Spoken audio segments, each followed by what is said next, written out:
we've waited about 9 weeks for this.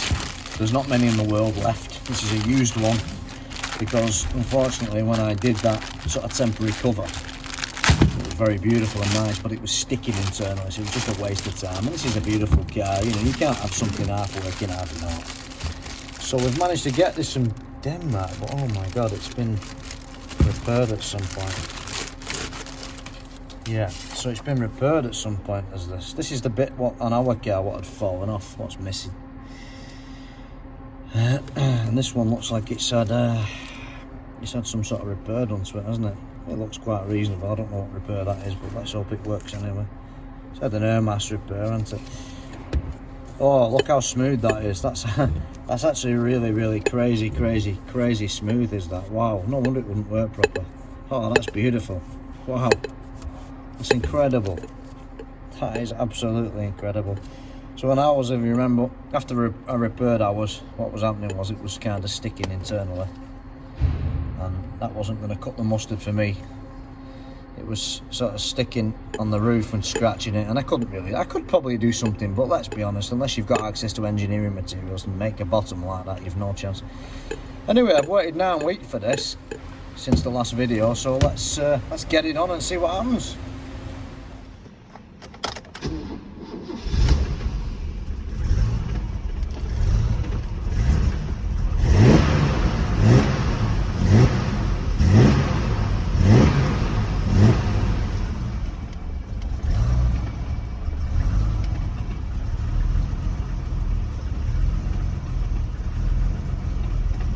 Whoa, we just need to check a few things, don't we?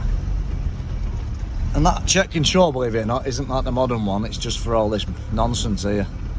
It needs brake lights fixing and the washer reservoir needs sorting. Running a hell of a lot better, that.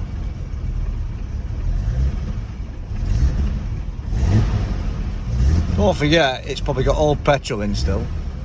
We need to put some fuel in this, I think, now. Some nice fresh 98. And check the spark plugs. But it runs better than it did, right? This one needs a DME, or it needs transistors anyway. Well, let's be honest, running better than it did, isn't it? Still feels like it's hunting a bit, doesn't it? Like there's some air leak on it. I can smoke test it and all that business if I need to. I've still got the fuel pressure gauge hooked up because I had a faulty pressure regulator. That was absolutely faulty. Change that. Yeah, that's all working. Nothing problem with fueling. Fueling's alright on it. Hunting a bit though, isn't it? Feels like it's hunting a bit, does that? It's an old term what we used to use. Pretty good though, really.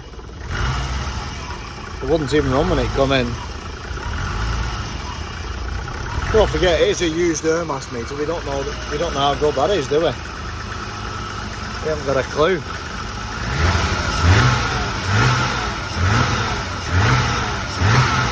Let's see what it's like when it warms up. You know, an old temperature sensor might be iffy on it.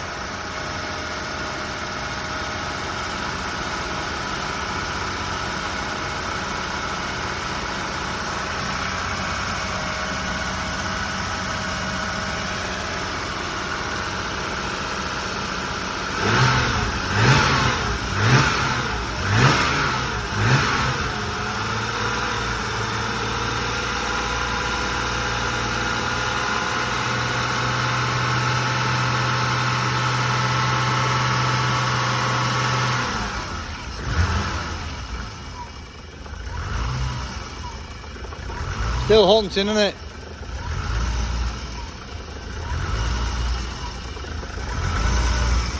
I don't like that either, because on these, there's an idle switch usually on these old cars. And if you've been messing with the idle switch there, that can cause a problem. I think I'll have a quick look at that before I go home actually. That looks like it's been messed with because it should have paint on there from factory. I bet someone's been messing with that. Let's have a look at it. Well, the saga continues. It's obviously running very rich, and it's 1986 635. This week has a cold start injector under the manifold, and I'm just wondering if that's pumping fuel in because all the injectors are sticking. Either way, I've no chance of reading fault code, so I need to start looking at other things. So I'm just checking the old throttle switch on this bad boy now, because it's running now with the new mass, how would you say, air mass meter. But it's not idling so good, unless I take the oil cap off, which is probably the reason. That's probably a clue in that. Obviously, if I just lift the throttle, it stops. So there's nothing wrong with that idle switch, is there?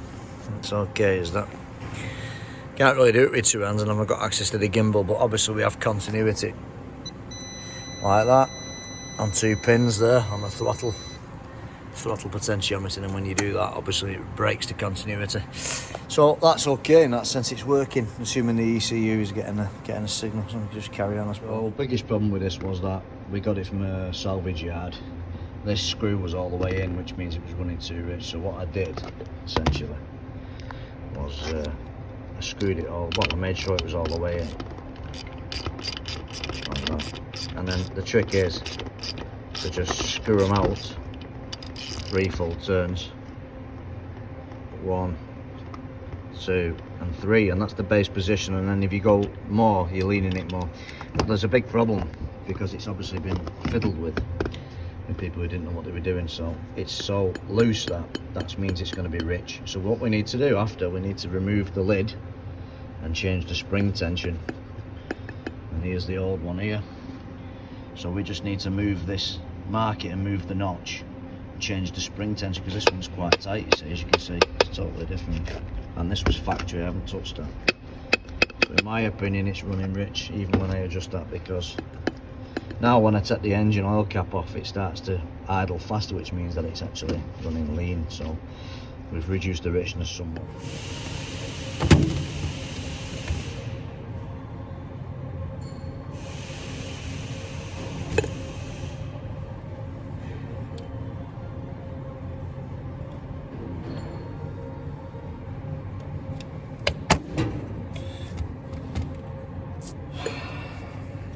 This is the donor one, and it's nowhere near as good, and I've seen a problem already, other than the fact that it's not great, and it's not in the middle there, it's just slightly off centre, and that's easy to adjust if you just undo the set screw there, in that sense, which is seized.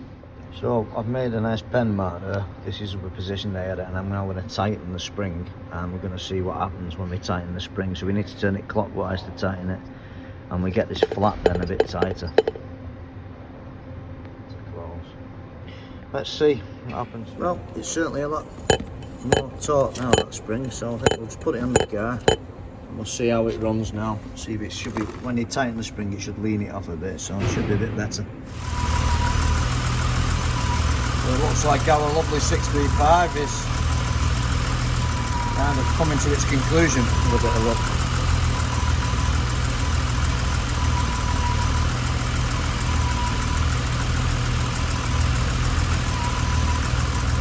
Well, it's still a little bit rich, but we can always lean it out a bit.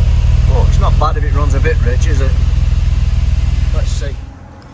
So it looks like the old 635 is singing again. Now, all I'm going to do now is I'm going to take this back off, because I'm happy with it. Like, the mixture is quite reasonable. Since I adjusted it yesterday. And then now I'm going to wait for the customer to get in touch, because we've left him a message. I want to change the spark plugs, and I want to change the oil on it, obviously because it's been running rich for so long, because the other mass airflow meter fell apart kind of thing. So basically it's nearly done. It should be ready today, which for me is a big thing really. So this was repaired at some point. It don't look great, but it works, so it's not bad in that sense. So like I said yesterday, what we did, we adjusted the wiper there, the bit that moves like that, because it was maladjusted, and of course we increased the tension on the spring yesterday, and we turned this clog that way clockwise, and that basically thickened and tightened the spring and made the flap just that bit tighter, so it's not as loose, because it was like really loose yesterday. It might not look great, but it's all we've got. They're very rare. So it's time to say bye-bye. I'll use Replast I'll not use activator because then we can get it off again in the future if we need to. I'm going to go pretty damn quick with this, like really quick, because it goes off in 30 seconds. That means I'm going to have to go mega fast, like crazy fast. And that's probably not going to be fast enough, but it'll have to be, I suppose. Just keep the replas moving, it won't go off as quick. Done.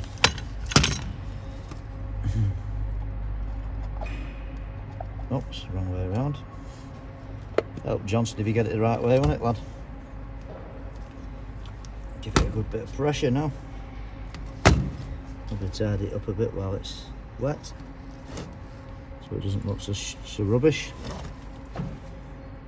It's a classic after all, you know. You can't lose sight of that, can we? I think what I'll do, I'll just seal it on the outside as well, because obviously this old one, the reason it was like this was moisture, I'm guessing, was inside it.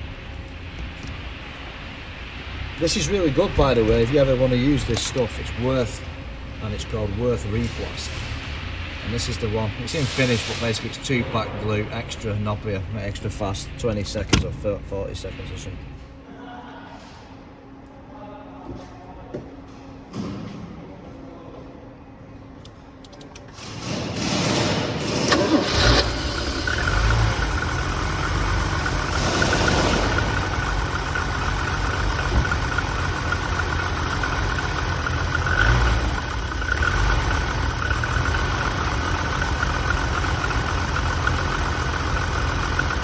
Not bad, I think you're going to tinker with it, but it's getting a lot better.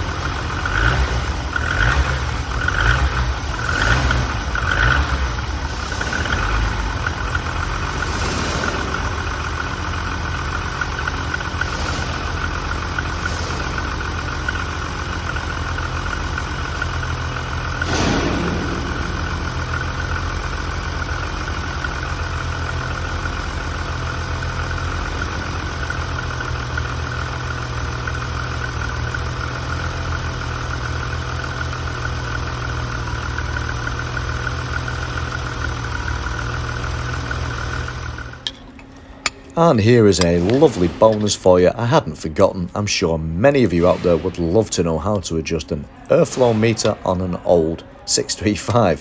First thing we need to do is make sure that the wiper arm is in the middle. There you are, it's in the middle, more or less, of the last segment on the circuit board. That is full throttle position. There we can see it's more or less in the middle. That is the closed position, slightly off. Some fine adjustment probably still required, but it's important to remember that we get the arm of the wiper in the middle of the segment, in the closed throttle position where it is there, and in full throttle position.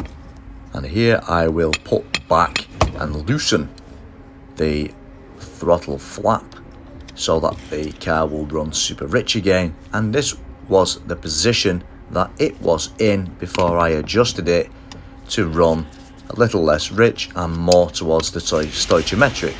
There is the original blue mark that I made earlier.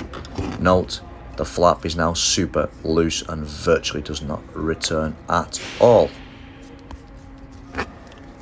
That is the most important thing to do on this car. There's a bit of a view underneath of how it looks. Of course, this one was a bit damaged. I put the screw in, which is one of the reasons why we went to get a used unit, which we did quite a bit of work with, but in the end got the thing running just nice. In reality, you wouldn't need to turn the cogwheel so many teeth. I think I turned it 6-8 teeth, something like that.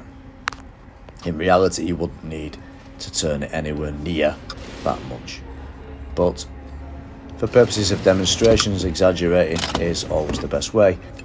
And there we are, tightening that up again. We'll lean the mixture off and make it again where it needs to be. That's just the sort of right tension that you need. When you tighten it clockwise, you lean the mixture and you have no problems, and the engine will run nice. When it's loose, as you saw in the earlier part of that, you will get a much richer mixture and it will hardly run at all. So there you are, she's running quite beautifully now, I would say. It's time to say sayonara to this magnificent machine, which I love very much.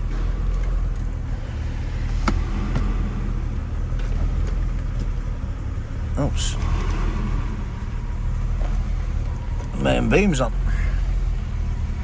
What I love about these, bonnet light comes on as well, look. How cool is that? This is a proper car, innit, you know. I just love this.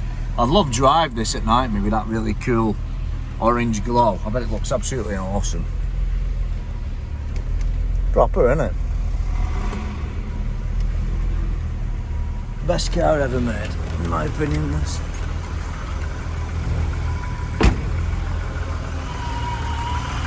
Well, it's running better than it was. Not perfect, but until next year, it's as good as it'll get.